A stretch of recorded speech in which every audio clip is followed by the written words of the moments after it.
колку малку има на света литургија, колку потоа ќе дојде луѓе на ручек. Таму кај што има веселба, кај што има забава, кај што има храна, обично сите се собираат, а овде каде што има небесна храна, каде што слегува Христос и сам себе се предлага на трпеза да биде разделуван на нашите раце, да биде јаден на неговото тело и пие на неговата крв, каде што самиот цар поставува не трпеза од животинско месо, туку сам себе се поставува на божествената трпеза и дозволува нашите грешни раце да биде допрен и да влезе во нашите устни, во нашето тело, тука, каде што се случува најважното и најесенцијалното за животот случување, божествената Евхаристија и причест, тука, за жал, ние имаме многу малку луѓе или многу малку интерес постои за светата божествена литургија.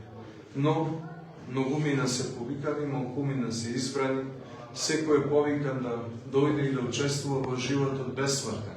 Дали ќе дојде и ќе учествува, тоа е сепак негов избор. Меѓутоа, барем да не бидеме лицемерни и кога не учествуваме во литургијата и кога живееме спротивен живот сосема на Евангелието, да вериме дека ги празнуваме светителите, а при тоа ништо заедничко да немаме со. Значи, има луѓе кои што не знаат да се прекрстат, например.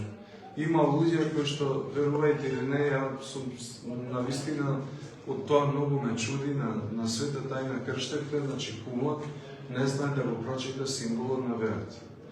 Ај што не го научил дека е тоа нешто основно, па некој кум да биде. Ај што не го научил, туку и луѓеви не знаат ни да читаат, за жал. И не знам што се случува воопшто и со образовниот систем, ако човек не е способен да прочита еден текст. Значи, на македонски јазик треба сите да бидеме способни да прочитаме еден текст. И кога до таа мерка и до тоа дно дојде на нивото, што повеќе да очекуваме.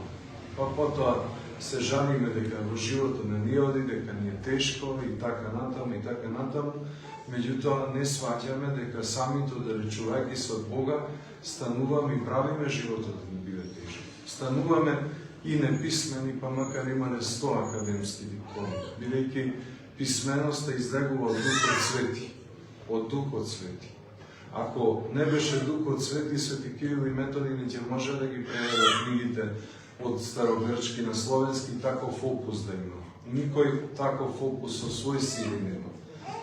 Писменоста или образованието доаѓа од Духот Свети. Академските титули се фактографија, учење на факти, научни созданија и логички правци, логички насоки како да се снајдеме и да живееме во животот.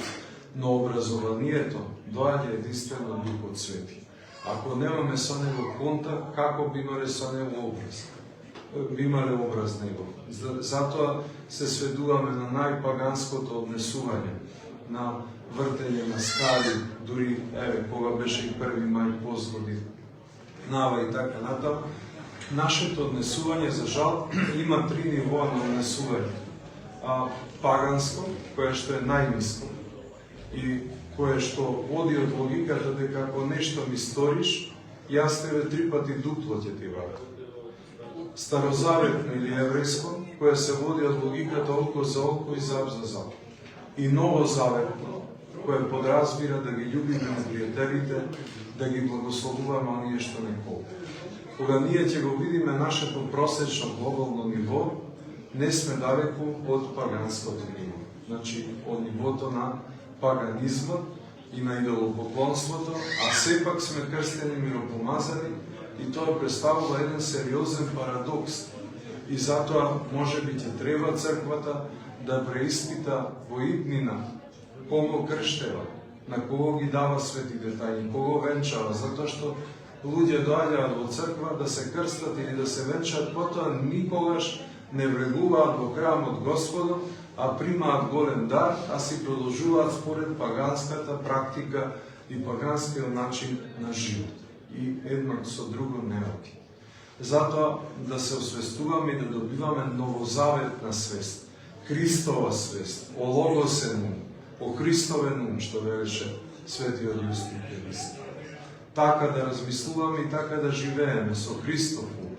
А оваа денешна преподобна маченичка и сите со неа што пострадале, што се празнуваат во овој ден, тоест Ермола и Ермократ, и останатите да го помолат Бога, да нашиот ум се охристовува и целосно да се депаганизираме и лично и како народ со. Амин.